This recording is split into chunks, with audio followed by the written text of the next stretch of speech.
어제 오후 2시 제가 2달 동안 경비원으로 일했던 레미안 아파트 단지에 검은색 벤츠 마이바흐 한 대가 들어섰어요. 뒷자리에는 저희 아버지인 김태진 회장이 앉아 계셨고요. 저는 평소처럼 경비원 유니폼을 입고 그 차를 맞이했습니다. 아파트 주민들은 갑자기 나타난 고급 차량과 수행원들을 보고 웅성거리기 시작했어요.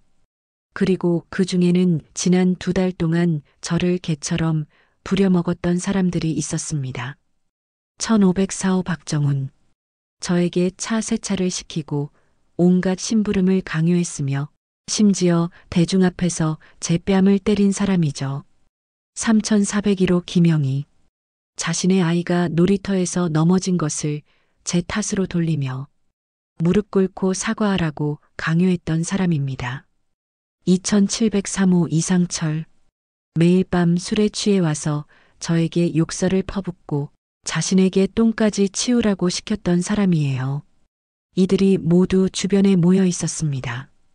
갑자기 나타난 회장님의 차량을 구경하려고 말이죠. 아버지가 차에서 내리시자 관리소장이 부랴부랴 뛰어와서 인사를 드렸어요.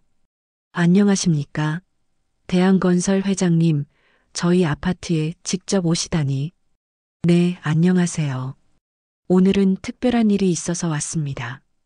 아버지의 목소리는 평소처럼 차분했어요. 하지만 저는 그 눈빛에서 무언가 다른 감정을 읽을 수 있었습니다. 혹시 무슨 문제라도 있었나요? 관리소장이 긴장하며 물었어요. 문제라기보다는 제가 이곳에서 일하고 있는 직원 한 명과 이야기할 일이 있어서요. 그때 박정훈이 관리소장 뒤로 다가왔어요. 평소 오만한 모습과는 달리 회장님 앞에서는 굽실굽실하는 모습이었죠. 회장님, 안녕하십니까? 1504호에 거주하는 박정훈입니다. 혹시 저희 아파트에 무슨 문제가? 1504호시군요. 아버지가 박정훈을 바라보며 말씀하셨어요. 좋은 기회네요. 사실 제가 찾는 사람이 박정훈 씨와 밀접한 관련이 있거든요. 박정훈의 얼굴이 순간 굳어졌어요. 무슨 의미인지 이해하지 못하겠다는 표정이었죠. 저와 관련이 있다고요? 네. 제가 찾는 사람은 여기서 경비원으로 일하고 있는 김민준이라는 사람입니다. 그 순간 모든 사람들의 시선이 저에게 집중됐어요. 박정훈을 비롯해 김영희, 이상철, 그리고 주변에 모인 다른 주민들까지 모두 저를 바라봤습니다. 경비원을요? 회장님이 경비원을 찾으신다고요? 관리소장이 당황하며 물었어요. 네, 그렇습니다. 김민준 씨 여기 계시죠? 네, 여기 있습니다만. 저는 앞으로 한 걸음 나아갔어요. 2달 동안 입었던 경비원 유니폼을 입은 채로 말이죠. 회장님, 안녕하십니까? 제가 인사를 드리자 아버지가 미소를 지으셨어요. 수고 많았다, 민준아. 민준아? 박정훈이 중얼거렸어요. 회장님이 경비원을 민준아라고. 그때 아버지가 모든 사람들이 들을 수 있도록 크게 말씀하셨어요. 여러분께 소개해드립니다. 김민준은 제 둘째 아들입니다. 순간 그 자리가 얼어붙었어요. 박정훈의 얼굴에서 모든 혈색이 사라졌습니다. 김영희는 입을 벌린 채 말을 잇지 못했어요. 이상철은 뒤로 한 발짝 물러섰고요. 뭐라고요? 박정훈이 떨리는 목소리로 물었어요. 제 아들이 지난 2달 동안 이곳에서 경비원으로 일했습니다. 물론 신분을 숨기고 말이죠. 관리소장이 제일 먼저 상황을 파악했어요. 그럼 민준 씨가 회장님의 아들이라는. 네, 맞습니다. 그리고 오늘 제가 여기 온 이유는 지난 2달 동안 제 아들이 어떤 대우를 받았는지 직접 확인하기 위해서입니다. 아버지의 목소리가 점점 차가워졌어요. 특히 일부 주민들로부터 받은 대우에 대해서 말이죠. 박정훈이 완전히 창백해졌어요. 지난 2달 동안 자신이 저에게 어떻게 했는지 떠올리고 있는 것 같았거든요. 회장님, 저는 정말 몰랐습니다. 몰랐다고요? 그럼 알았다면 다르게 행동했을 거라는 말씀인가요? 아버지의 날카로운 질문에 박정우는 아무 대답도 하지 못했어요. 김영희도 바들바들 떨며 다가왔어요. 회장님, 정말 몰랐어요. 만약 알았다면 절대 뭘 하지 않았을 거라고요? 경비원을 함부로 대하지 않았을 거라고요? 모든 사람들이 숨을 죽이고 있었어요. 아버지의 목소리에는 분노가 담겨 있었거든요. 여러분, 제가 궁금한 게 있습니다.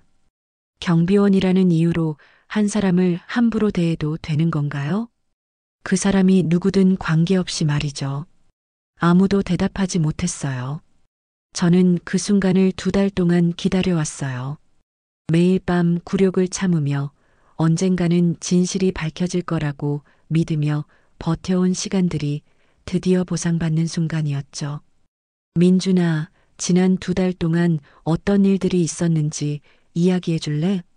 아버지가 저에게 말씀하셨어요.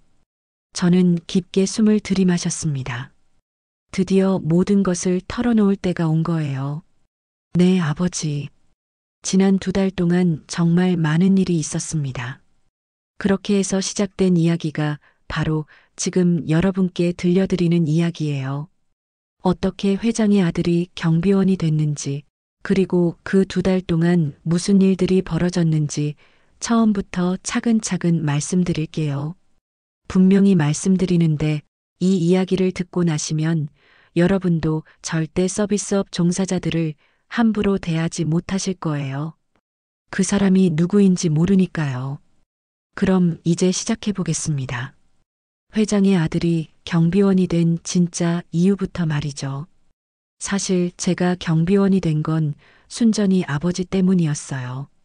작년 여름 대학원을 마치고 한국에 돌아온 저에게 아버지가 갑자기 이상한 제안을 하신 거죠.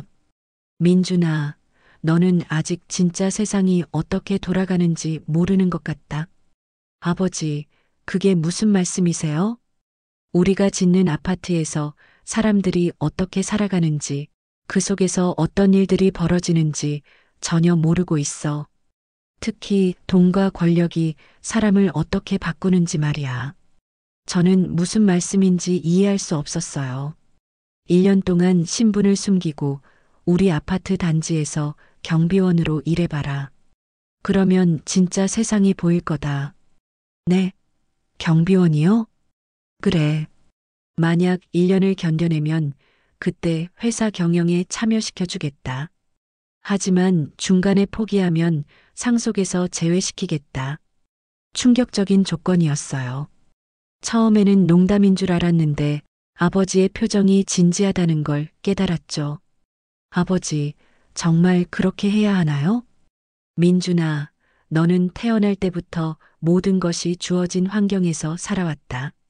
사람들이 너에게 고개 숙이는 게 당연하다고 생각하고 있어.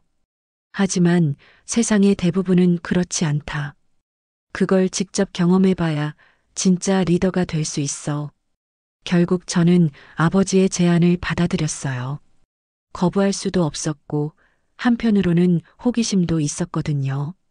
1년 정도야 어떻게든 버틸 수 있을 거라고 생각했어요.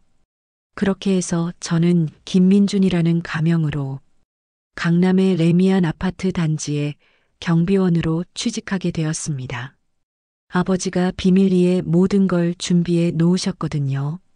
첫 출근 날 경비원 유니폼을 입고 거울 앞에 섰을 때의 기분은 정말 이상했어요. 검은색 바지에 짙은 파란색 셔츠, 그리고 경비원이라고 적힌 명찰. 평생 이런 옷을 입어본 적이 없어서 어색하기 그지없었습니다. 그래, 1년만 참자. 얼마나 어렵겠어? 그때는 정말 순진했어요.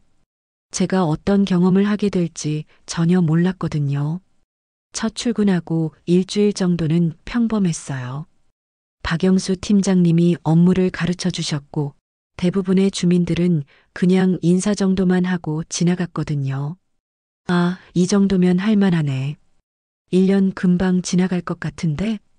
하지만 그 생각은 일주일 만에 완전히 바뀌었어요. 그날은 오후 3시쯤이었는데 갑자기 엔진 소리가 요란하게 들리더니 벤츠 AMG GT가 엄청난 속도로 지하 주차장에 들어왔어요. 그런데 그 차가 주차하는 방식이 정말 가관이었습니다. 두 칸에 걸쳐서 비스듬히 주차하는 거예요. 완전히 다른 차가 들어올 수 없게 막아버린 거죠. 차에서 내린 사람은 40대 초반으로 보이는 남성이었어요. 키가 크고 체격이 좋았는데 명품 정장을 입고 있었고 전체적으로 거만한 분위기를 풍기고 있었습니다. 저는 처음에는 실수인 줄 알고 정중하게 다가갔어요. 안녕하세요. 혹시 주차를 다시 해주실 수 있을까요? 다른 차들이 주차하기 어려울 것 같아서요. 그런데 그 사람의 반응이 정말 예상 밖이었어요. 뭐라고? 그는 저를 위아래로 훑어보더니 코웃음을 쳤어요. 지금 누가 누구한테 주차를 다시 하라고? 아, 죄송합니다. 부탁드리는 거예요. 규정상? 규정? 웃기지 마.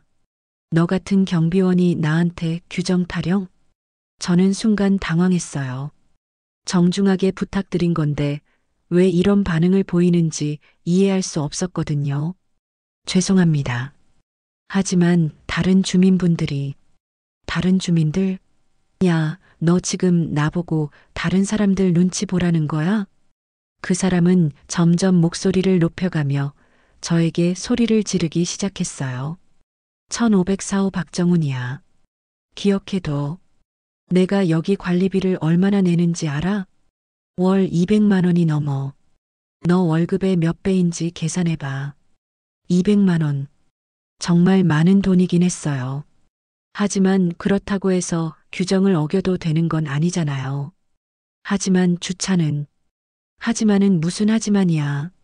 내가 어디에 주차하든 그건 내 마음이야. 너 같은 경비원이 간섭할 일이 아니고. 박정훈의 목소리가 지하 주차장 전체에 울려 퍼졌어요. 다른 주민들이 무슨 일인가 하고 쳐다보기 시작했습니다. 앞으로 내 차에 대해서는 입 다물고 있어. 알겠어? 네, 알겠습니다. 저는 어쩔 수 없이 고개를 숙일 수밖에 없었어요. 평생 이런 말을 들어본 적이 없었거든요.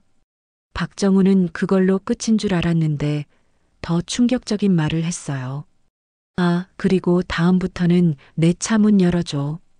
경비원이 뭐 하는 줄 모르나? 서비스 정신 좀 배워. 죄송하지만 그런 업무는 또 시작이네. 내가 뭐라고 했지? 입 다물고 있으라고 했잖아. 박정훈이 저에게 한 발짝 더 다가왔어요. 그의 눈에는 명백한 적개심이 있었습니다. 너 지금 나한테 계속 대드는 거야? 경비원 주제에? 경비원 주제에. 그 말이 제 가슴에 깊이 박혔어요. 평생 누구에게도 주제라는 말을 들어본 적이 없었거든요. 죄송합니다. 다음부터는 내가 오면 차 문부터 열어줘. 그리고 무슨 일이 있어도 나한테 지시하려고 들지 마. 알겠어? 네. 박정훈은 만족스러운 표정으로 자리를 떠났어요. 저는 그 자리에 혼자 서서 아직도 무슨 일이 벌어진 건지 파악하지 못하고 있었습니다. 점심시간에 박영수 팀장님과 이야기를 나누면서 그 일을 언급했어요. 팀장님, 1504호 박정훈이라는 분이 주차를 너무 무질서하게 하시는데 어떻게 해야 할까요? 박 팀장님의 표정이 갑자기 어두워졌어요. 아, 그분 말씀이시는군요. 민준 씨, 그분한테는 가급적 뭘 요구하지 마세요. 왜요? 그분은 이 아파트에서 가장 까다로운 분 중 한 명이에요. 작년에도 주차 문제로 다른 경비원이 말을 걸었다가 관리소에 엄청난 항의를 넣어서 그 경비원이 해고당할 뻔했거든요. 해고요? 네. 그분은 변호사세요.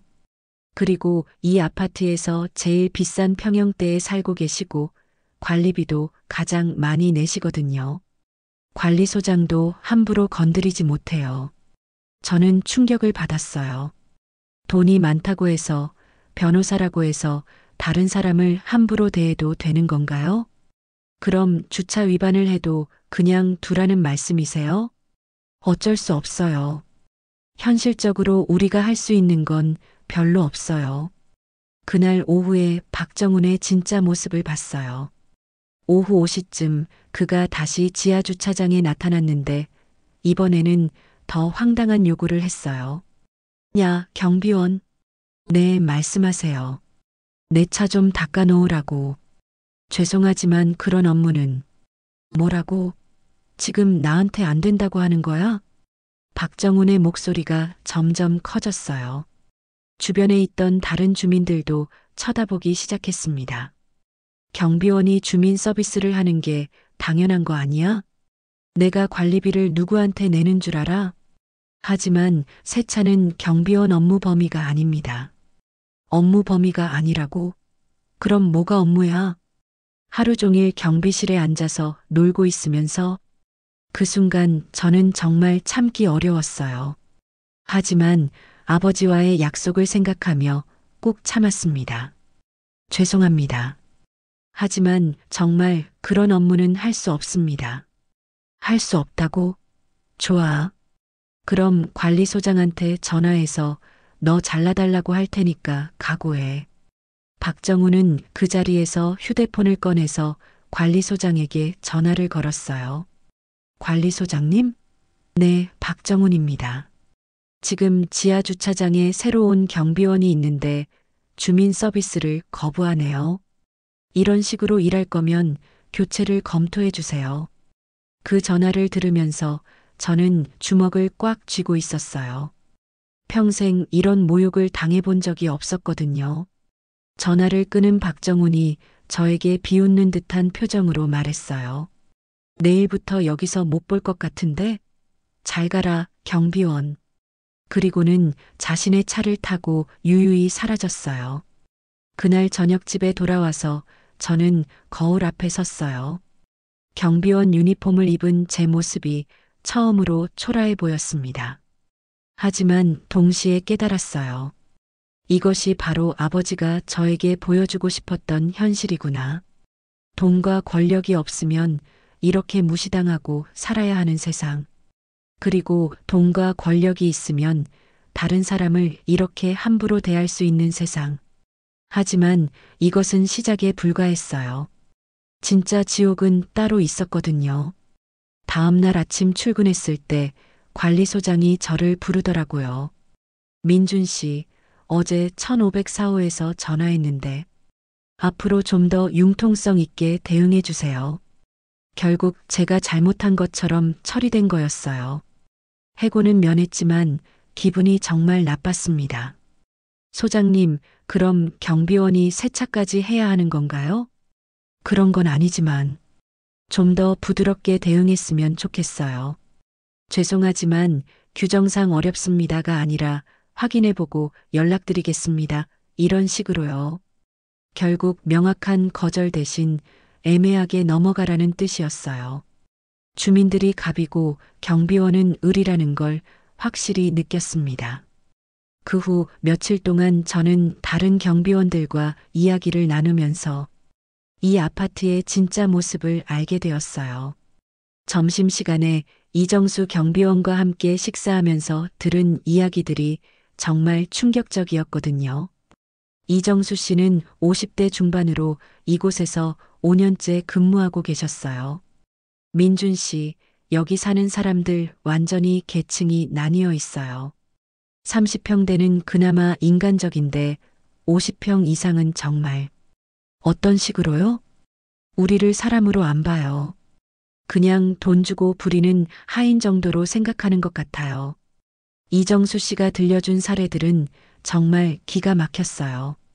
3502호 부인은 작년에 우리 집 강아지 산책 좀 시켜줘라고 하더라고요. 제가 그런 업무는 할 수 없습니다라고 했더니 내가 관리비를 얼마나 내는데 이런 것도 안 해줘? 라고 하면서 관리소에 항의했어요. 그래서 어떻게 됐나요? 결국 한 달 동안 그 집 강아지 산책을 해줬어요. 관리소장이 한 번만 도와달라고 하더라고요. 듣고 있으니 정말 어이가 없었어요. 경비원이 개 산책까지 해야 한다니요. 2401호에서는 심부름도 시켜요. 마트에서 장 봐오라고 우유 떨어졌으니까 편의점에서 사다 달라고. 처음에는 거절했는데 계속 관리소에 항의하니까 어쩔 수 없이 해주게 되더라고요. 정수 씨, 그럼 우리가 거절할 수 있는 권리는 없는 건가요? 권리는 있죠. 하지만 현실적으로는 어려워요. 여기 사는 분들이 관리소에 항의하면 관리소장은 항상 우리한테 좀 참아달라고 해요. 일자리를 잃고 싶지 않으면 따를 수밖에 없는 거죠. 이정수 씨 말이 맞았어요. 그날 오후에 직접 경험했거든요. 오후 2시쯤 40대 여성이 경비실로 들어왔어요. 처음 보는 얼굴이었는데 온몸에 명품을 걸치고 있었어요. 1203호 사는 이미영이에요. 우리 집 냉장고 수리기사가 오는데 올 때까지 대기해 줄 수 있어요? 죄송하지만 경비실을 비울 수는 없어서. 뭐라고요? 지금 나한테 안 된다고 하는 거예요? 또 시작이구나 싶었어요. 하지만 이번에는 관리소장의 조언을 기억하며 신중하게 대답했습니다. 관리소에 문의해보고 연락드릴게요. 관리소에 문의? 당신이 지금 나를 무시하고 있는 거죠? 이미영의 목소리가 점점 커졌어요. 나는 여기 사는 주민이고 당신은 우리가 내는 관리비로 월급 받는 경비원이잖아요. 우리가 당신 고용주라고요. 고용주. 그 단어가 귀에 박혔어요. 주민들이 자신들을 고용주라고 생각하고 있었구나. 고용주가 부탁하는 건데 왜 못해줘요? 일시간만 있어주면 되는데. 죄송하지만 규정상. 규정. 맨날 규정만 말하네. 그럼 당신 월급도 규정대로만 받을래요? 보너스 같은 거 기대하지 말고. 결국 이미영은 관리소에 전화를 걸었어요. 그리고 10분 후 관리소장이 내려와서 저에게 말했습니다. 민준 씨, 이번 한 번만 도와주세요. 1시간 정도면 될 것 같은데. 저는 결국 1시간 동안 이미영의 집에서 냉장고 수리기사를 기다려야 했어요. 그 사이에 경비실은 비워두고 말이죠. 수리가 끝나고 나서 이미영이 저에게 말했어요. 다음부터는 이런 식으로 거절하지 말아요. 우리가 당신들 월급 주는 사람이라는 걸 잊지 마세요. 그날 저녁 정말 많은 생각을 했어요. 이게 바로 계급사회의 민낯이구나. 돈이 있으면 다른 사람을 함부로 대할 수 있고 돈이 없으면 당해도 참고 살아야 하는구나. 그런데 이것도 시작에 불과했어요. 며칠 후 더 가관인 일이 벌어졌거든요. 박정훈이 또 나타난 거예요. 이번에는 정말 황당한 요구를 했습니다. 야, 경비원. 내 차에 새똥 떨어졌어. 닦아놔. 죄송하지만 또 시작이네. 내가 지난번에 뭐라고 했지? 박정훈은 휴대폰을 꺼내서 제 사진을 찍기 시작했어요. 이거 SNS에 올릴 거야. 불친절한 아파트 경비원 이런 제목으로. 그럼 당신 일자리 어떻게 될지 뻔하지? 완전한 협박이었어요. 저는 그 순간 정말 분노가 치밀어 올랐지만 꾹 참았습니다. 알겠습니다. 닦아드리겠습니다. 결국 저는 박정훈의 차를 닦아줘야 했어요. 평생 남의 차는커녕 제 차도 직접 닦아본 적이 없었는데 말이죠. 그 모습을 보며 박정훈은 만족스러운 표정을 지었습니다. 이제 좀 배우는군. 앞으로도 이런 식으로 해. 하지만 정말 충격적인 건 따로 있었어요. 며칠 후 3401호 김영희라는 주민을 만난 거였어요. 김영희는 30대 후반의 여성으로 7살 아들을 키우고 있었어요. 그런데 이 사람의 갑질은 정말 상상을 초월했습니다. 경비원 아저씨, 우리 준호 학원 데려다 줄 수 있어요? 죄송하지만 그런 업무는. 뭐가 죄송해요? 아이 안전이 제일 중요한 거 아니에요? 지금 비가 와서 우산이 없거든요. 우산은 제가 빌려드릴 수 있는데. 빌려주는 게 아니라 데려다 달라고요. 우리 준호가 길을 잘 못 찾거든요. 김영희의 요구는 점점 더 무리해졌어요.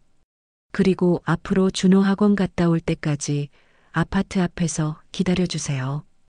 요즘 세상이 어떤데 혼자 다니게 해요? 이건 정말 경비원 업무가 아니었어요. 하지만 김영희는 관리소에 항의하겠다고 협박했고 결국 저는 일주일 동안 그 아이 학원 데려다 주기를 해야 했어요. 그 과정에서 김영희가 저에게 한 말들이 정말 충격적이었어요. 경비원 아저씨는 우리 같은 사람들이 내는 관리비로 먹고 사는 거잖아요. 그럼 우리가 부탁하는 건 당연히 들어줘야죠. 아저씨도 자식 있죠? 그럼 내 아이 안전이 얼마나 중요한지 알 텐데요. 김영희는 제가 거절할 때마다 모성애를 들먹이며 죄책감을 느끼게 만들었어요. 정말 교묘한 방법이었죠. 더 가관인 건 2703호 이상철이라는 주민이었어요. 이 사람은 매일 밤 술에 취해서 와서 저에게 온갖 자비를 시켰어요. 경비원, 담배 한 갑 사다 줘. 우리 집게 똥 치워놔. 산책시키다가 싸놨어. 엘리베이터에 토했는데 닦아놔. 이상철은 특히 술 취했을 때 저를 무시하는 말들을 많이 했어요. 야, 경비원. 너 나이가 몇이야? 나보다 어리면 반말할 거야. 너 같은 애가 어떻게 대학을 나왔는지 모르겠네. 공부 못해서 경비원 하는 거지? 이런 모욕들을 매일 들어야 했어요. 한 달이 지나면서 저는 이 아파트의 계급 구조를 완전히 파악했어요. 50평 이상 고가 평형 거주자들은 완전히 다른 세계에 살고 있었어요. 이들에게 경비원은 그냥 부리는 하인이었고 관리소장조차 이들의 눈치를 봐야 했습니다. 30평대 거주자들은 대부분 조용했지만 가끔 고가 평형 거주자들을 흉내 내려고 했어요. 그리고 모든 갑질의 정점에는 박정훈이 있었어요. 변호사라는 직업과 최고가 평형이라는 조건이 그를 이 아파트의 왕으로 만들어 놓았거든요. 매일 밤 집에 돌아가서 저는 거울을 보며 생각했어요. 과연 이 생활을 1년 동안 버틸 수 있을까? 하지만 포기할 수는 없었어요. 아버지와의 약속도 있었고 무엇보다 이 모든 경험이 저를 변화시키고 있다는 걸 느꼈거든요. 다만 그때는 몰랐어요. 진짜 시련은 아직 시작도 안 됐다는 걸 말이에요. 한 달 반이 지난 어느 금요일 오후 제 인생에서 가장 굴욕적이고 분노스러운 일이 벌어졌어요. 그날만큼은 정말 모든 걸 포기하고 싶었습니다. 오후 4시쯤이었어요. 아파트 놀이터에서 갑자기 아이 울음소리가 들려왔어요. 저는 급히 뛰어가 봤는데 7-8살 정도 되는 남자아이가 바닥에 넘어져서 무릎에서 피를 흘리고 있었거든요. 얘야, 괜찮니? 어떻게 다쳤어? 저기서 뛰어오다가 넘어졌어요. 아이는 울면서 무릎을 가리켰어요. 다행히 큰 상처는 아니었지만 소독은 해줘야 할 것 같았습니다. 괜찮아. 경비실에 가서 소독해주자. 그때였어요. 갑자기 뒤에서 날카로운 여성의 목소리가 들려왔습니다. 우리 준호가 왜 다쳤어요? 돌아보니 김영희가 성큼성큼 걸어오고 있었어요. 얼굴에는 분노가 가득했습니다. 아, 안녕하세요. 준호가 놀이터에서 뛰어가다가 넘어졌다고요? 당신이 제대로 관리 안 해서 그런 거 아니에요? 저는 당황했어요. 아이가 뛰어가다가 넘어진 건 자연스러운 일인데 왜 제 책임이 되는 건지 이해할 수 없었거든요. 죄송하지만 준호가 뛰어가다가 스스로 넘어진 것 같은데요. 스스로 넘어졌다고요? 그럼 놀이터 바닥이 위험하다는 얘기네요? 당신들이 안전관리를 제대로 안 했다는 거죠? 김영희는 점점 목소리를 높여가며 저를 몰아붙였어요. 우리 준호가 다친 거에 대해서 어떻게 책임질 거예요? 일단 소독부터 해드리고 필요하면 병원에. 병원비는 당연히 아파트에서 내야겠죠? 그리고 이런 일이 재발하지 않도록 대책도 세워야 하고. 김영희는 휴대폰을 꺼내서 준호의 상처 사진을 찍기 시작했어요. 이거 증거로 남겨둘 거예요. 나중에 관리소에 정식으로 항의할 거니까. 저는 정말 황당했어요. 아이가 다친 건 안타깝지만 이게 어떻게 경비원 책임이 되는 건지 도저히 이해할 수 없었거든요. 어머님, 일단 준호 치료부터 하시고 이야기해요. 치료? 당연히 해야죠. 그런데 당신이 지금 나한테 명령하는 거예요? 김영희의 목소리가 더욱 커졌고 주변에 다른 주민들이 모여들기 시작했어요. 여보세요, 관리소장님? 김영희예요. 지금 놀이터에서 우리 아이가 다쳤는데 경비원이 책임지려고 하지 않아요. 김영희는 관리소장에게 전화를 걸어서 상황을 완전히 왜곡해서 설명했어요. 마치 제가 아이 치료를 거부하고 있는 것처럼 말이죠. 5분 후 관리소장이 뛰어왔어요. 무슨 일이 있었나요? 관리소장님, 놀이터 바닥이 위험해서 우리 아이가 다쳤어요. 그런데 경비원은 자기 책임이 아니라고 하면서 병원비도 안 낸다고 하고 완전히 거짓말이었어요. 저는 병원비를 안 낸다고 한 적이 없었거든요. 민준 씨, 정확히 무슨 일이 있었나요? 제가 상황을 설명하려고 하는데 김영희가 끼어들었어요. 지금 변명하려고 하는 거예요? 우리 아이가 다쳤는데 변명이 먼저예요? 어머님, 제가 변명하는 게 아니라. 뭐라고요? 지금 나한테 반말했어요? 김영희가 갑자기 화를 내기 시작했어요. 어머님이라고 했는데 그게 반말인가요? 당신이 나한테 어머님이라고 부를 자격이 있어요? 당신은 우리가 고용한 경비원이잖아요. 그 순간 저는 정말 참기 어려웠어요. 하지만 더 충격적인 일이 벌어졌습니다. 관리소장님, 이 경비원 교체해 주세요. 이런 식으로 주민들을 대하면 안 되죠. 관리소장이 난처한 표정을 지으며 말했어요. 김영희님, 일단 아이 치료부터 하시고 차후에 논의하죠. 아니에요. 지금 당장 이 경비원한테 사과받을 거예요. 우리 준호한테도 사과하고. 김영희는 제가 무릎 꿇고 사과하기를 원하는 것 같았어요. 죄송합니다. 준호가 다쳐서 정말 안타깝습니다. 그게 사과예요? 진심으로 사과하세요. 무릎 꿇고. 주변에 모인 주민들이 웅성거리기 시작했어요. 어떤 사람은 김영희가 너무 심하다고 수군거렸지만 대부분은 그냥 구경만 하고 있었어요. 어머님, 무릎 꿇는 건 좀. 뭐가 좀이에요? 당신이 잘못했으면 제대로 사과해야죠. 아니면 정말 해고시킬 거예요.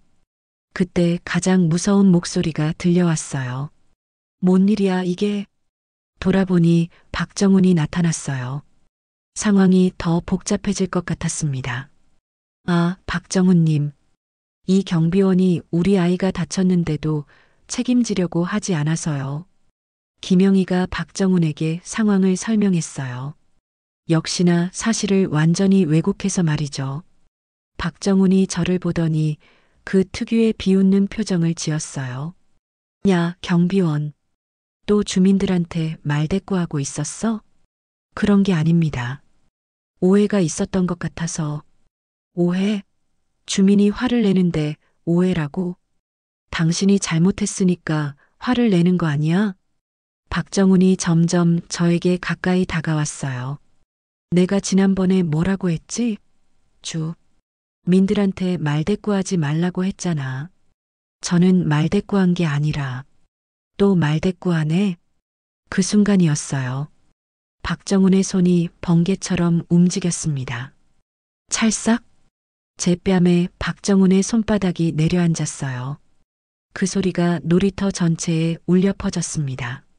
순간 모든 것이 정지된 것 같았어요. 주변이 완전히 조용해졌습니다. 정신 차려. 내가 몇 번을 말해야 알아듣겠어? 저는 뺨을 움켜잡고 그 자리에 서 있었어요. 평생 누구에게도 맞아본 적이 없었는데 이렇게 많은 사람들 앞에서 뺨을 맞다니. 그 순간 제 머릿속이 하얘졌어요. 분노와 굴욕감이 동시에 밀려왔습니다. 박정훈님, 폭력은 좀. 관리소장이 조심스럽게 말렸지만 박정훈은 전혀 신경 쓰지 않았어요. 폭력? 이게 폭력이야? 교육이지. 요즘 경비원들이 주민을 뭘로 보는지 모르겠어. 김영희도 박정훈의 편을 들었어요. 맞아요. 이 정도는 해야 정신을 차리죠. 더 충격적인 건 주변에 모인 주민들의 반응이었어요. 몇 명은 불편해하는 표정을 지었지만 대부분은 그냥 구경거리로 보고 있었어요. 심지어 어떤 사람은 휴대폰으로 영상을 찍고 있었습니다. 앞으로는 주민들한테 말대꾸하지 마. 특히 아이 안전 문제는 장난이 아니야. 알겠어? 네, 알겠습니다. 저는 고개를 숙이며 대답할 수밖에 없었어요. 그 순간 정말 모든 것을 포기하고 싶었습니다. 하지만 더 가혹한 건 그 다음이었어요. 박정훈이 김영희에게 말했어요. 김영희님, 이제 됐죠? 애가 정신 차렸으니까. 그리고 병원비는 당연히 관리비에서 처리하라고 관리소장한테 말하세요. 고마워요, 박정훈님. 역시 당신이 나서야 이런 애들이 정신을 차리네요. 김영희가 저를 내려다보며 말했어요. 이제 알겠죠? 다음부터는 주민들한테 이런 식으로 대하지 마세요. 우리가 당신 월급 주는 사람들이라는 걸 잊지 말고. 그들은 서로 만족스러운 표정을 지으며 자리를 떠났어요. 저는 그 자리에 혼자 서서 떨고 있었습니다. 주변에 남아있던 몇몇 주민들이 저를 쳐다봤어요. 어떤 사람은 동정하는 눈빛이었지만 어떤 사람은 역시 경비원은 절해야 해라는 표정이었습니다. 관리소장이 조용히 다가와서 말했어요. 민준 씨, 괜찮아요? 네, 괜찮습니다. 병원에 가보실래요? 아니요, 괜찮아요. 하지만 전혀 괜찮지 않았어요. 뺨이 아픈 것보다 마음이 더 아팠습니다. 그날 저녁 집에 돌아와서 거울을 보니 왼쪽 뺨에 빨간 손자국이 선명하게 남아 있었어요. 평생 누구에게도 맞아본 적이 없던 저에게는 정말 충격적인 경험이었습니다. 하지만 그때 제 머릿속에 아버지의 말씀이 떠올랐어요. 진짜 세상이 어떤지 제대로 봐라. 아, 이게 바로 아버지가 보여주고 싶었던 세상이구나. 돈과 권력이 없으면 이렇게 짓밟히면서 살아야 하는 세상. 그리고 돈과 권력이 있으면 다른 사람을 이렇게 함부로 대할 수 있는 세상. 그날 이후로 제 상황은 더욱 악화됐어요. 박정훈에게 맞는 모습을 본 다른 주민들이 저를 더욱 만만하게 보기 시작한 거죠. 온갖 부당한 요구들이 쏟아져 나왔어요. 개 산책, 심부름, 차 세차, 택배 배달, 심지어 아이 숙제 도와주기까지. 거절하면 박정훈 씨에게 말하겠다는 협박이 따라왔죠. 심지어 어떤 주민은 너 맞는 영상 보였더라. 웃기던데? 라고 말하며 저를 조롱하기도 했어요. 하지만 저는 참았어요. 매일 밤 거울 앞에서 다짐했습니다. 언젠가는 이 모든 것을 되돌려주겠다고. 그리고 서서히 마음속에 확실한 계획이 생기기 시작했어요. 박정훈에게 맞은 다음 주부터 제 상황은 정말 지옥으로 바뀌었어요. 그 영상이 아파트 주민들 사이에서 돌아다니기 시작했거든요. 월요일 아침 출근하자마자 여러 주민들이 저를 보는 시선이 완전히 달라져 있었어요. 어떤 사람은 동정하는 눈빛이었지만 대부분은 아, 저 경비원은 아무거나 시켜도 되는구나라는 표정이었습니다. 첫 번째 타격은 2401호 박미경에게서 왔어요. 경비원 아저씨, 마트에서 장 좀 받아주세요. 죄송하지만 그런 업무는. 아, 맞다. 저 영상 봤는데 박정훈님한테 혼났다면서요? 그럼 이제 좀 얌전해졌겠네요. 박미경은 아무렇지도 않게 제가 맞은 일을 언급했어요. 장보기는 경비원 업무가 아닙니다. 업무가 아니라고요? 그럼 박정훈님한테 말씀드려야겠네요. 경비원이 또 주민 서비스를 거부한다고.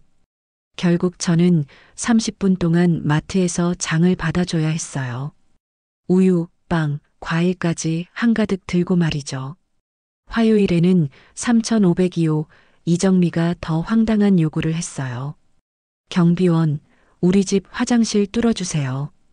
그건 전문업체에 연락하셔야. 전문업체 부르면 돈 나가잖아요. 그냥 뚫어주세요. 어려운 것도 아니고. 죄송하지만 그런 일은 정말 할 수 없습니다. 할 수 없다고요? 박정훈 님이 뭐라고 하실지 뻔한데요. 이정민은 박정훈의 이름만 대면 모든 게 해결된다고 생각하는 것 같았어요. 결국 저는 1시간 동안 이정민의 화장실 변기를 뚫어줘야 했습니다. 평생 해본 적 없는 일이었는데 인터넷으로 찾아가며 겨우 해결했어요. 수요일에는 1203호 이미영이 정말 기가 막힌 요구를 했어요. 경비원, 우리 딸 숙제 좀 도와주세요. 숙제요? 네, 초등학교 2학년 수학인데 저희가 바빠서요. 1시간 정도만 봐주시면 돼요. 죄송하지만 그건 요즘 경비원들이 다양한 서비스를 해준다고 들었는데요. 다른 아파트는 다 해준다던데. 이미영은 거짓말로 저를 압박했어요. 안 해주시면 관리소에 신고할 거예요. 경비원이 주민 아이 교육에 비협조적이다라고. 결국 저는 1시간 동안 초등학교 2학년 수학 문제를 풀어줘야 했어요. 덧셈 뺄셈을 가르치면서 정말 서글펐습니다. 목요일에는 더 심각한 일이 벌어졌어요. 2703호 이상철이 술에 취해서 경비실로 와서는 정말 말도 안 되는 요구를 했거든요. 경비원, 내 신발 닦아놔. 신발을요? 비 와서 더러워졌어. 내일 중요한 미팅 있는데 깨끗하게 닦아놔. 이상철은 자신의 구두를 벗어서 제 앞에 던졌어요. 이건 정말 할 수 없습니다. 할 수 없다고? 야, 너 박정훈님한테 혼난 거 벌써 잊었어? 또 혼나고 싶어? 이상철은 술 냄새를 풍기며 저를 위협했어요. 빨리 안 닦아? 아니면 또 맞고 싶어? 그 순간 저는 정말 한계를 느꼈어요. 하지만 어쩔 수 없이 이상철의 구두를 닦아줘야 했습니다. 금요일에는 정말 참을 수 없는 일이 벌어졌어요. 3401호 김영희가 또 나타난 거예요. 이번에는 더 황당한 요구를 들고 말이죠. 경비원, 우리 집 청소 좀 해주세요. 청소요? 네, 오늘 손님 오는데 청소할 시간이 없어서요. 이 시간 정도면 될 것 같은데. 죄송하지만 그건 정말 불가능합니다. 불가능? 왜요? 경비원이 주민 서비스 하는 거 아니에요? 김영희는 마치 당연한 것처럼 말했어요. 집 청소는 경비원 업무가 아닙니다. 업무가 아니라고요? 그럼 뭐가 업무예요? 경비실에 앉아서 놀고 있는 게 업무예요? 김영희의 목소리가 점점 커졌어요. 우리가 내는 관리비로 당신 월급 나오는 거 아닌가요? 그럼 우리가 부탁하는 건 당연히 들어줘야죠. 하지만은 뭐예요? 박정훈 님이 뭐라고 하셨는지 벌써 잊었어요? 결국 저는 이 시간 동안 김영인의 집 청소를 해야 했어요. 진공 청소기 돌리고 걸레질하고 화장실까지 청소했습니다. 청소가 끝나고 김영희가 저에게 말했어요. 다음에도 이런 식으로 도와주세요. 그래야 박정훈 님께 말 안 드리죠. 그 순간 저는 깨달았어요. 이 사람들에게 박정훈은 절대 권력자이고 저는 그냥 부리는 하인이라는 걸 말이에요. 그 주말 집에서 저는 정말 많은 생각을 했어요. 거울을 보니 완전히 다른 사람이 되어 있었어요. 자신감은 사라지고 눈빛도 힘이 없었습니다. 하지만 가장 충격적인 건 따로 있었어요. 월요일 아침 박영수 팀장님이 저에게 조심스럽게 말씀하신 거예요. 민준 씨, 사실 관리소에서 이야기가 나왔어요. 무슨 이야기요? 주민들 불만이 계속 들어오고 있대요. 특히 박정훈 님이. 또 뭐라고 하셨나요? 경비원 교체를 요구하셨어요. 저런 식으로 일할 거면 다른 사람으로 바꿔달라고. 저는 그 말을 듣고 정말 절망했어요. 아무리 그들의 요구를 들어줘도 만족하지 않는구나. 팀장님, 제가 뭘 잘못했나요? 잘못한 건 없어요. 하지만 현실적으로 주민들이 원하지 않으면 어쩔 수 없어요. 그날 오후 정말 마지막 모욕이 기다리고 있었어요. 박정훈이 경비실로 직접 왔거든요. 야, 경비원. 네. 내가 들으니까 아직도 주민들한테 불친절하다며? 그런 적 없습니다. 모든 요구를 다 들어드렸는데. 모든 요구를 들어드렸다고? 그럼 왜 김영희 님이 불만이야? 저는 이해할 수 없었어요. 김영희의 집 청소까지 해줬는데 뭐가 불만이라는 건지. 김영희 님이 뭐라고 하셨나요? 청소를 대충 했다고 하더라. 그리고 태도가 불친절했다고. 완전히 말이 안 되는 얘기였어요. 저는 이 시간 동안 정성껏 청소했는데 말이에요. 그럼 앞으로 어떻게 해야 할까요? 간단해. 주민들이 뭘 시키든 웃는 얼굴로 네, 알겠습니다만 하면 돼. 박정우는 저를 완전히 로봇 취급하고 있었어요. 그리고 이번이 마지막 경고야. 다음에 또 불만 들어오면 정말 잘라버릴 거야. 알겠어? 네, 알겠습니다. 그날 밤 집에 돌아와서 저는 아버지에게 전화를 걸고 싶은 충동을 느꼈어요. 하지만 참았습니다. 아직은 스스로 해결해야 할 때라고 생각했거든요. 하지만 마음속으로는 확실히 결심했어요. 더 이상은 참을 수 없다고. 그리고 언젠가는 이 모든 굴욕을 되돌려줘야겠다고. 특히 박정훈에게는 반드시 그 대가를 치르게 해주겠다고 다짐했습니다. 그리고 바로 그때 제 머릿속에 완벽한 계획이 떠오르기 시작했어요. 그날 밤 저는 더 이상 참을 수 없다는 결론에 도달했어요. 2달 동안의 굴욕과 모욕, 그리고 폭력까지. 이제는 정말 끝을 내야 할 때였습니다. 하지만 감정적으로 행동하면 안 됐어요. 계획적이고 완벽하게 복수해야 했습니다. 그래야 이런 일이 다시는 일어나지 않을 테니까요. 우선 저는 아버지에게 연락을 드렸어요. 아버지, 안녕하세요. 민준아, 어떻게 지내고 있니? 목소리가 좀 이상한데? 아버지, 혹시 시간 되실 때 만날 수 있을까요? 이야기할 것이 있어서요. 무슨 일이니? 많이 힘든가? 네, 조금. 아니, 많이 힘들어요. 아버지는 제 목소리만 들어도 상황을 파악하셨어요. 내일 저녁에 만나자. 조용한 곳에서. 다음 날 저녁, 저는 아버지와 강남의 한 조용한 레스토랑에서 만났어요. 아버지는 제 얼굴을 보자마자 놀라셨습니다. 민준아, 많이 힘들었구나. 얼굴이 완전히 달라졌어. 네, 정말 많은 일이 있었어요. 저는 지난 2달 동안 겪었던 모든 일들을 아버지께 말씀드렸어요. 박정훈의 갑질부터 시작해서 다른 주민들의 무리한 요구들, 그리고 마지막에 당한 폭력까지. 아버지의 표정이 점점 어두워졌어요. 민준아, 정말 고생 많았다. 아버지가 너무 무리한 요구를 한 것 같구나. 아니에요, 아버지. 이 경험을 통해 정말 많은 걸 배웠어요.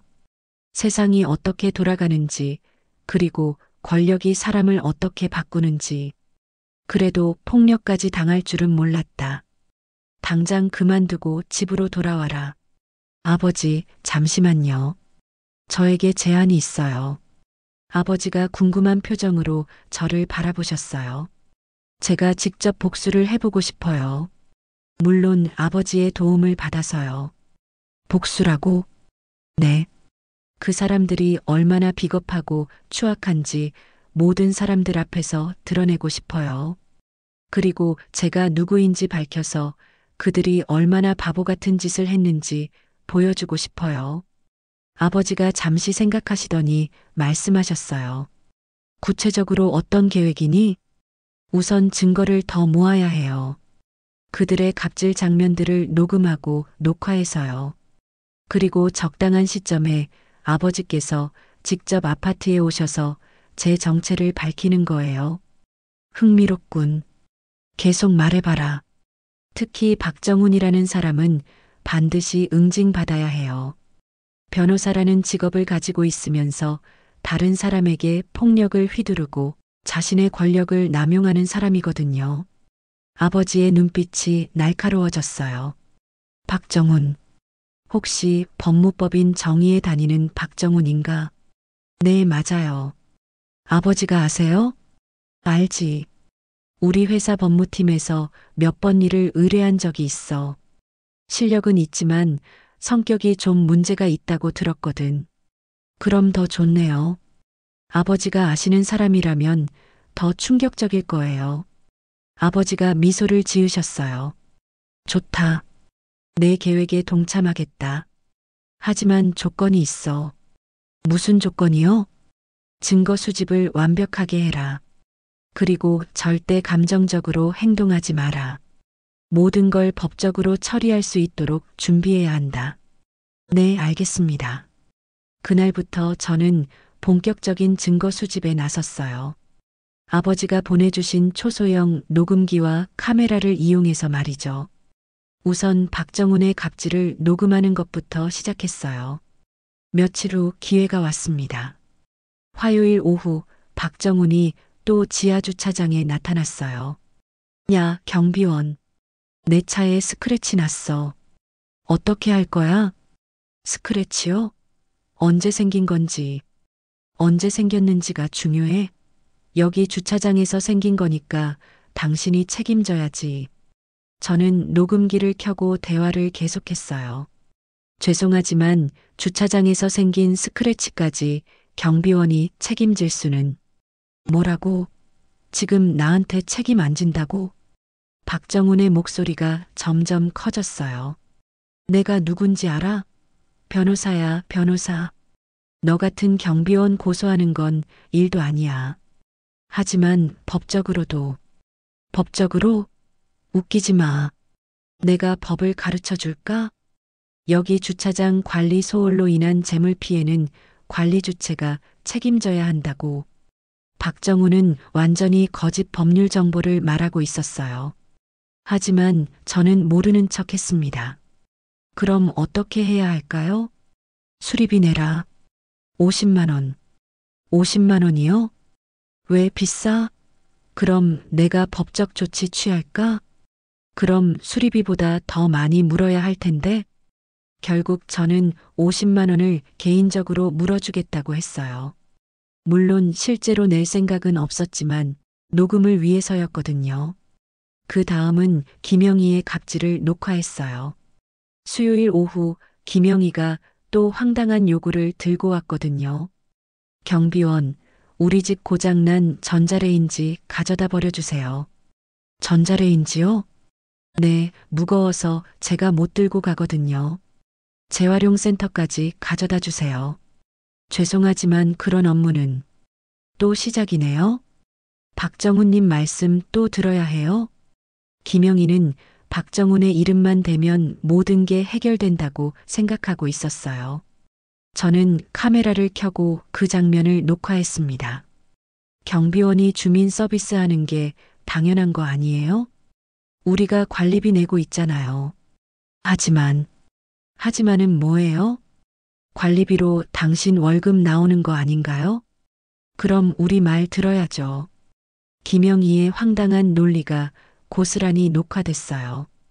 그 다음 주에는 이상철의 술 취한 갑질도 녹음했습니다. 경비원, 택시 불러줘. 네, 바로 불러드릴게요. 그리고 내가 택시 탈 때까지 부축해줘. 술 마셔서 비틀거려. 부축은? 부축 못해줘? 그럼 넘어져서 다치면 어떡해? 책임질 거야? 이상철은 술에 취해서 더욱 노골적으로 갑질을 했어요. 너 같은 경비원이 뭐라고 나한테 거절해? 내가 여기 얼마나 오래 살았는지 알아? 모든 대화가 고스란히 녹음됐습니다. 일주일 동안 저는 총 15개의 갑질 증거를 수집했어요. 녹음 파일 10개, 영상 파일 5개였습니다. 그리고 마지막으로 가장 결정적인 증거를 만들어야 했어요. 바로 박정훈의 폭력 장면을 다시 유도하는 거였습니다. 금요일 오후 저는 일부러 박정훈 앞에서 규정상 어렵습니다라고 말했어요. 뭐라고? 또 나한테 규정 타령? 박정훈이 화를 내기 시작했어요. 내가 지난번에 뭐라고 했지? 주민한테 말대꾸하지 말라고 했잖아. 죄송하지만 또 말대꾸해. 그 순간 박정훈의 손이 또 움직였어요. 하지만 이번에는 제가 준비하고 있었거든요. 찰싹? 박정훈이 제 뺨을 때리는 순간이 고스란히 녹화됐습니다. 정신 못 차리겠네. 내가 몇 번을 말해야 알아듣겠어? 죄송합니다. 다음에 또 이런 식으로 하면 정말 가만 안 둘 거야. 완벽한 증거였어요. 변호사가 경비원에게 폭력을 휘두르는 장면이 선명하게 녹화된 거였거든요. 그날 밤 저는 아버지에게 모든 증거를 전달했어요. 아버지, 증거 수집이 끝났어요. 고생했다, 민준아. 이제 마지막 단계만 남았구나. 네. 언제 실행할까요? 다음 주 화요일에 내가 직접 아파트에 가겠다. 그리고 모든 걸 끝내자. 드디어 복수의 날이 정해졌어요. 저는 그날 밤 잠들기 전에 마지막으로 다짐했습니다. 내일이면 모든 게 끝나고 진실이 밝혀질 거라고. 그리고 그동안 저를 괴롭혔던 사람들이 마땅한 대가를 치르게 될 거라고. 특히 박정훈에게는 절대 잊지 못할 교훈을 주겠다고 말이에요. 드디어 그 화요일이 왔어요. 오후 2시 아버지의 검은색 벤츠 마이바흐가 아파트 단지에 들어섰습니다. 저는 평소처럼 경비원 유니폼을 입고 그 차를 맞이했어요. 주변에는 갑자기 나타난 고급 차량을 구경하려는 주민들이 하나둘 모여들기 시작했습니다. 그리고 그 중에는 지난 2달 동안 저를 괴롭혔던 사람들이 있었어요. 박정훈, 김영희, 이상철, 이미영. 모두 호기심 어린 표정으로 다가오고 있었습니다. 아버지가 차에서 내리시자 관리소장이 부랴부랴 뛰어와서 인사를 드렸어요. 안녕하십니까? 대한건설 회장님, 저희 아파트에 직접 오시다니. 네, 안녕하세요. 오늘은 특별한 일이 있어서 왔습니다. 아버지의 목소리는 평소처럼 차분했어요. 하지만 저는 그 눈빛에서 결의를 읽을 수 있었습니다. 박정훈이 관리소장 뒤로 다가왔어요. 평소 오만한 모습과는 달리 회장님 앞에서는 굽실굽실하는 모습이었죠. 회장님, 안녕하십니까? 1504호에 거주하는 변호사 박정훈입니다. 아, 박정훈 변호사님이시군요. 아버지가 박정훈을 바라보며 말씀하셨어요. 잘 됐네요. 사실 제가 찾는 사람이 박정훈님과 밀접한 관련이 있거든요. 박정훈의 표정이 순간 긴장됐어요. 무슨 의미인지 파악하려는 듯 했죠. 저와 관련이 있다고요? 네. 제가 찾는 사람은 여기서 경비원으로 일하고 있는 김민준이라는 사람입니다. 그 순간 모든 사람들의 시선이 저에게 집중됐어요. 김영희, 이상철, 이미영까지 모두 놀란 표정으로 저를 바라봤습니다. 경비원을요? 회장님이 경비원을 찾으신다고요? 관리소장이 당황하며 물었어요. 네, 그렇습니다. 김민준 씨, 앞으로 나오세요. 저는 2달 동안 입었던 경비원 유니폼을 입은 채로 앞으로 나아갔어요. 회장님, 안녕하십니까? 제가 인사를 드리자 아버지가 따뜻한 미소를 지으셨어요. 수고 많았다, 민준아. 민준아? 박정훈이 중얼거렸어요. 회장님이 경비원을 민준아라고. 그때 아버지가 모든 사람들이 들을 수 있도록 크게 말씀하셨어요. 여러분께 소개해드립니다. 김민준은 제 둘째 아들입니다. 순간 그 자리가 완전히 얼어붙었어요. 박정훈의 얼굴에서 모든 혈색이 사라졌습니다. 김영희는 입을 벌린 채 말을 잇지 못했어요. 이상철은 뒤로 한 발짝 물러섰고 이미영은 완전히 당황한 표정이었습니다. 뭐라고요? 박정훈이 떨리는 목소리로 물었어요. 제 아들이 지난 2달 동안 이곳에서 경비원으로 일했습니다. 물론 신분을 숨기고 말이죠. 관리소장이 제일 먼저 상황을 파악했어요. 그럼 민준 씨가 회장님의 아들이라는. 네, 맞습니다. 그리고 오늘 제가 여기 온 이유는 지난 2달 동안 제 아들이 어떤 대우를 받았는지 직접 확인하기 위해서입니다. 아버지의 목소리가 점점 차가워졌어요. 특히 일부 주민들로부터 받은 대우에 대해서 말이죠. 박정훈이 완전히 창백해졌어요. 지난 2달 동안 자신이 저에게 어떻게 했는지 떠올리고 있는 게 분명했거든요.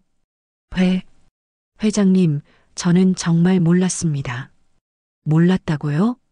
아버지가 날카로운 눈빛으로 박정훈을 바라보셨어요. 그럼 알았다면 다르게 행동했을 거라는 말씀인가요? 박정훈은 아무 대답도 하지 못했어요. 김영희도 바들바들 떨며 다가왔어요. 회장님, 정말 몰랐어요. 만약 알았다면 절대 뭘 하지 않았을 거라고요? 아버지가 김영희를 바라보며 물으셨어요. 경비원을 함부로 대하지 않았을 거라고요? 모든 사람들이 숨을 죽이고 있었어요. 아버지의 목소리에는 분노가 담겨 있었거든요. 여러분, 제가 궁금한 게 있습니다. 경비원이라는 이유로 한 사람을 함부로 대해도 되는 건가요? 그 사람이 누구든 관계없이 말이죠. 아무도 대답하지 못했어요. 이때 저는 아버지께 준비해온 증거들을 전달했어요. 아버지, 지난 2달 동안의 모든 증거가 여기 있습니다. 아버지가 태블릿을 받아서 첫 번째 영상을 재생하셨어요. 박정훈이 저에게 폭력을 휘두르는 장면이었습니다. 이것이 박정훈 변호사님이 제 아들에게 한 일입니다. 영상 속에서 박정훈이 제 뺨을 때리는 소리가 크게 들렸어요. 주변 사람들이 충격을 받은 표정을 지었습니다. 변호사가 다른 사람에게 폭력을 휘두르는 것, 이것이 정당한 일인가요? 박정훈은 그 자리에서 주저앉을 뻔했어요. 회장님, 그때는 제가 잠시 흥분해서 폭력을 휘둘러도 된다는 말씀인가요? 변호사라는 분이. 그 다음에는 김영희의 갑질 장면이 재생됐어요. 우리가 관리비 내고 있잖아요. 경비원이 주민 서비스하는 게 당연한 거 아니에요? 영상 속 김영희의 목소리가 들리자 그녀는 얼굴을 가렸어요. 김영희님, 경비원에게 집 청소를 시키는 것이 정당한 주민 서비스라고 생각하십니까? 아니에요. 그때는 뭐가 달랐나요? 상대방이 회장의 아들이 아니어서 괜찮다고 생각하신 건가요? 이상철의 술 취한 갑질 장면도 재생됐어요. 너 같은 경비원이 뭐라고 나한테 거절해? 이상철은 완전히 뒤로 물러서며 도망가려고 했어요. 이상철님, 어디 가시는 건가요? 본인 목소리 아닌가요? 마지막으로 이미영의 갑질 장면까지 모든 증거가 공개됐어요. 이 모든 증거들은 법적으로 유효합니다. 그리고 이미 경찰과 검찰에 전달되었습니다. 아버지의 말에 모든 사람들이 경악했어요. 특히 박정훈 변호사님, 폭행죄로 고발 조치가 취해질 예정입니다. 변호사 자격에도 영향이 있을 것 같네요. 박정훈이 그 자리에서 무릎을 꿇었어요. 회장님, 제발 기회를 한 번만 더 주세요. 정말 반성하고 있습니다. 기회요? 지난 2달 동안 제 아들에게 기회를 주셨나요? 김영희도 무릎을 꿇었어요. 회장님, 저도 정말 잘못했어요. 앞으로는 절대 뭘 안 하신다고요? 경비원을 함부로 안 대하신다고요? 그럼 지금까지는 함부로 대해도 괜찮다고 생각하신 건가요? 이상철과 이미영도 차례로 무릎을 꿇고 사과했지만 아버지의 마음은 이미 굳어 있었어요. 여러분, 제가 마지막으로 한 가지만 말씀드리겠습니다. 아버지가 모든 사람들을 바라보며 말씀하셨어요. 사람을 대할 때는 그 사람의 직업이나 지위가 아니라 인격을 보고 대해야 합니다. 경비원이든 청소부든 회장이든 모두 똑같은 사람입니다. 그리고 박정훈 씨, 김영희 씨, 이상철 씨, 이미영 씨, 여러분들의 행동에 대한 법적 책임은 반드시 지셔야 합니다. 마지막으로 이 아파트에서는 앞으로 이런 일이 절대 일어나지 않도록 관리 시스템을 완전히 바꿀 예정입니다. 그렇게 해서 2달간의 모든 갑질과 굴욕이 끝났어요. 그리고 진짜 정의가 실현되는 순간이었습니다. 박정훈은 결국 폭행죄로 기소되어 벌금형을 받았고 변호사 자격에도 타격을 입었어요. 다른 갑질 주민들도 각각 민사상 책임을 지게 되었습니다. 하지만 가장 중요한 건 이 사건 이후 아파트 전체의 분위기가 완전히 바뀌었다는 거예요. 그 사건이 있은 지 1달이 지났어요. 저는 더 이상 경비원으로 일하지 않고 정식으로 대한건설에 입사해서 새로운 일을 시작했습니다. 하지만 가끔씩 그 아파트를 방문해요. 과연 어떻게 변했는지 궁금해서 말이죠. 놀랍게도 정말 많은 것이 바뀌어 있었어요. 우선 박정훈은 아파트에서 사라졌어요. 사건 이후 견디지 못하고 이사를 간 거죠. 들리는 말로는 법무법인에서도 권고사직을 받았다고 해요. 폭행죄 전과가 있는 변호사를 계속 고용할 수는 없었던 거죠. 김영희도 마찬가지로 이사를 갔어요. 아파트 주민들 사이에서 갑질 주민으로 낙인 찍힌 후 더 이상 버티기 어려웠던 것 같아요. 이상철과 이미영은 아직 아파트에 살고 있지만 완전히 다른 사람이 되어 있었어요. 특히 경비원들에게는 지나치게 친절할 정도였죠. 며칠 전에 아파트를 방문했을 때 이상철을 만났는데 저를 보자마자 90도로 인사를 하더라고요. 민준 씨, 정말 죄송했습니다. 앞으로는 절대 그런 일 없을 거예요. 이미영도 마찬가지였어요. 저를 보자마자 굽신굽신하며 사과했습니다. 민준 씨, 그때 정말 몰라서 앞으로는 경비원분들께 절대 무리한 부탁 안 드릴게요. 하지만 가장 큰 변화는 따로 있었어요. 아파트 관리 시스템이 완전히 바뀐 거였어요. 아버지의 지시로 새로운 규정이 만들어졌거든요. 첫째, 경비원에게 업무 범위를 벗어나는 요구를 하면 즉시 경고 조치. 둘째, 경비원에게 폭언이나 폭행을 할 경우 즉시 관리비 납부 정지 및 퇴거 조치. 셋째, 모든 갑질 신고는 익명으로 처리하고 신고자 보호. 이런 규정들이 생기면서 아파트 전체 분위기가 완전히 달라졌어요.